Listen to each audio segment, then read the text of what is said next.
A gente vai iniciar nossa agenda 2. Eu vou compartilhar a tela para nossa apresentação.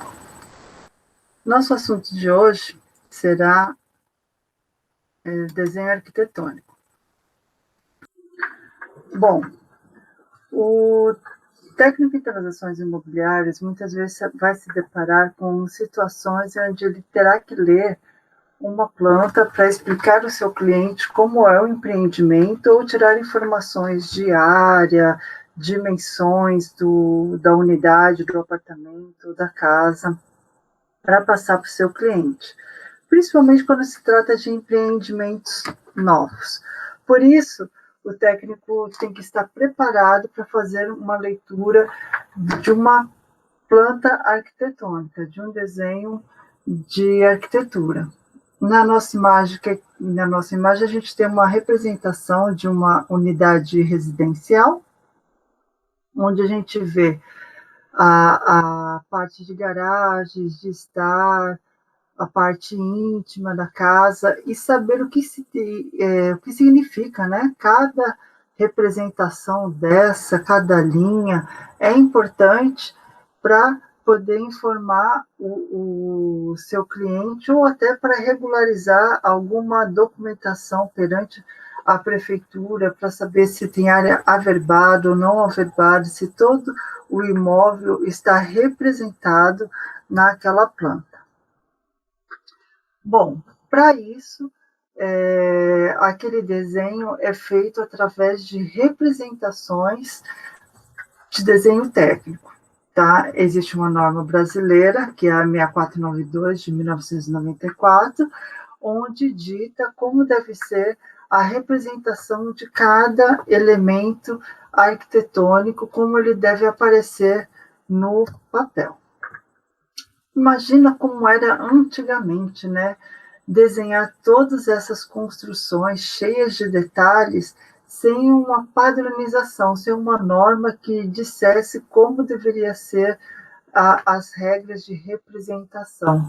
Mas, mesmo assim, o desenho era utilizado para representar o que o arquiteto queria construir, quais eram suas dimensões, alturas, detalhamento, tudo também, mesmo nesta época, era representado pelo desenho com o auxílio de instrumentos para desenho, tá bom? Hoje em dia já está um pouco mais fácil. Mais ou menos de 20 anos para cá, a gente se utiliza do CAD, né, que é um programa, né, onde é bem parecido até o layout do Word, né, com os ícones em cima, etc., onde a gente consegue desenhar com as mesmas técnicas de representação, a gente consegue desenhar o projeto, detalhá-lo para poder passar para execução, para uma regularização na prefeitura, etc. Hoje ficou um pouco mais fácil, não se usa mais o compasso, as réguas, os esquadros, facilita também a alteração destes desenhos, porventura precisa fazer algum acréscimo, algum conserto. Bom, mas vamos entender como é que se lê e alguns detalhes da planta de desenho arquitetônico. Primeiro, quando a gente tem uma casa como essa daqui, que está aparecendo no nosso slide, a altura para que essa planta seja desenhada também é padronizada. E este padrão é dado pela norma técnica da ABNT. A altura estipulada pela norma é de 1,5 m. Então, você tem a 1,5 m de altura da base da casa, você tem um corte, né, onde sai o topo dessa edificação, vamos imaginar assim, e você consegue visualizar todos os elementos que compõem internamente esta casa, tá? Então, o que vai ser desenhado, o que vai ser representado? Todas as paredes com as suas espessuras, as suas aberturas de portas, de janela, todos os espaços nos tamanhos já projetado, determinado, vão ser representados através desse corte que se faz dessa edificação, né, na altura padrão de 1,50, e assim é representada a planta arquitetônica da edificação. A gente também tem outras projeções que são dadas para entender como que é a construção por inteiro. São as elevações e as fachadas. Mesmo numa descrição da matrícula, né, que é o documento de registro cartório de imóveis, muitas vezes você vai ver lá, né, com recuo lateral de tantos metros, recuo lateral esquerdo, recuo lateral direito, recuo posterior, que seriam os fundos. Tudo isso são determinações também no mesmo modo das vistas. Você tem a vista lateral direita, a vista lateral esquerda, você tem a fachada frontal, que é a frente do imóvel, e a fachada posterior. Isso tudo também deve ser representado no desenho arquitetônico para que se possa entender como que se dá todos os lados a edificação, o imóvel por inteiro, por completo, em todas as suas vistas. Outra forma de você representar a edificação que será construída ou que tem que ser regularizada é o corte. Você passa um corte mesmo na edificação para você conhecer por dentro também, mas como são as suas alturas. A planta você quer ver o dimensionamento, né? É um corte horizontal, então você vê todas as delimitações horizontais, os cômodos, o tamanho dos cômodos. O corte não, é um plano vertical, você tem que conhecer as suas alturas. Você vai conhecer a altura do pé direito, você vai conhecer a inclinação dos telhados. Tudo isso é definido e é visualizado através do desenho pelo corte.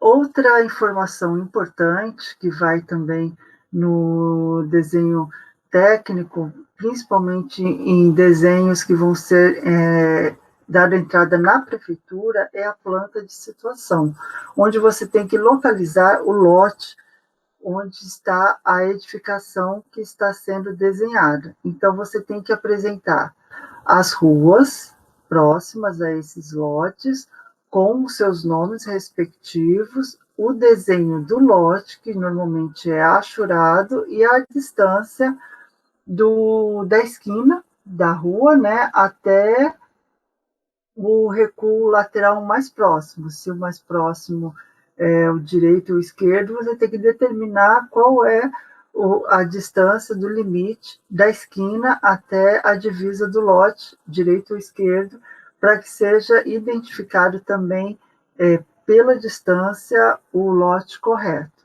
Outra informação sempre é a direção do norte, para onde está voltado o norte.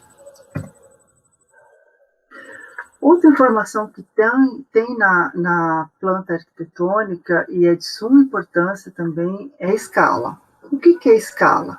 É a forma que se tem de dizer o quanto que o desenho, como a gente está tratando de edificações, na realidade são elementos grandes que você não tem um papel suficientemente grande para você representá-lo no tamanho real, então a escala vai diminuir proporcionalmente essa edificação de forma que você consiga representar essa edificação num tamanho adequado, numa escala adequada, em papel, tá? Então aqui a gente tem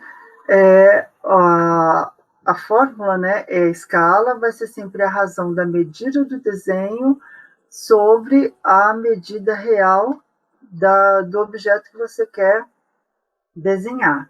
Então, representando isso no desenho, ele sempre vai vir escrito 1 por alguma coisa aqui do lado, 50, 25, 100, 500, depende de quantas vezes você diminuiu esse desenho, reduziu esse desenho para poder caber e representar corretamente este desenho, tá? Nos casos de edifícios, casas, normalmente as escalas mais utilizadas é 1:50 e 1:100.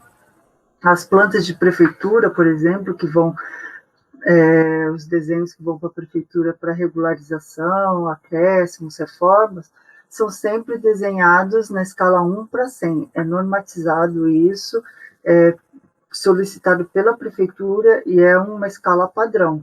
Se você precisa fazer um maior detalhamento, por exemplo, uma execução de uma obra, a escala já tem que ser um pouquinho diferente, seria a escala 1:50, onde você consegue detalhar um pouco melhor o seu desenho.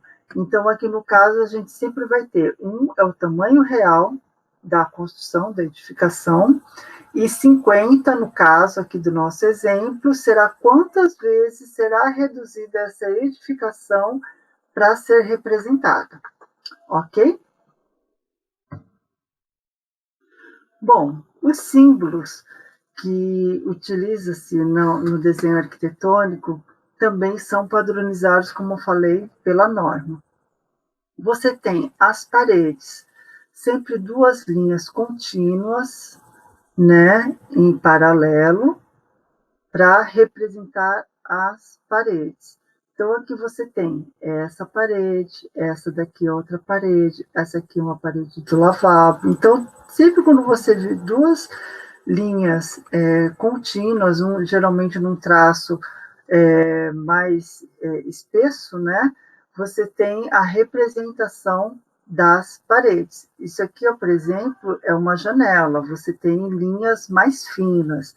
Então, você tem que diferenciar, através das espessuras das linhas, quais são a representação que você quer delimitar, quer mostrar no seu desenho. Então, você tem aqui as portas, né? Aquela porta, ela vai abrir para o lado esquerdo, então o arco está mostrando o sentido da abertura da porta. Aqui você tem a representação das paredes. Janelas, você tem as paredes aqui e essas linhas mais finas representam as janelas. Essa aqui do meio, bem juntinha, seria a espessura do vidro, a localização do vidro da janela. Aqui a gente tem um pedacinho de parede com uma janela, tá vendo? Só que está mostrando vários números aqui. Esses números se chamam cotas, são as medidas do espaço ou da espessura da parede que você está colocando, especificando no seu desenho. Então, aqui eu tenho que a parede está cotada em 25 centímetros, né? E aqui você tem uma cota de 300 centímetros. Isso aqui está cotado em centímetros, tá? Então, a espessura da parede são 25 centímetros. E o espaço interno aqui seriam 300 centímetros, ok? Vamos ver um outro exemplo aqui. A gente tem uma plantinha onde está escrito aqui qual é o nome do ambiente e logo abaixo a sua metragem deste ambiente aqui. Então, você tem uma sala de estar e jantar que tem uma área de 24,60 metros quadrados interna, ok? Aqui você tem a descrição da parede, né, o desenho da parede, 25 centímetros, está cotado, e você tem outros ambientes, o lavabo, com suas cotas, também as suas peças, está identificado que é o lavabo, a sua área, e o hall também de entrada, com a sua área em metros quadrados, identificado aqui. Então, são tudo informações que costuma apresentar na planta de arquitetura, onde se consegue detalhar todas as informações que são importantes para se entender e proceder, ou com a análise do ambiente, se está adequado com o código da legislação urbana, né, do município, ou para ser executado. Bom, gente, agora que nós tivemos a nossa aula sobre desenho arquitetônico, é só praticar. Boa aula, bons estudos e até a nossa próxima agenda. Tchau, tchau.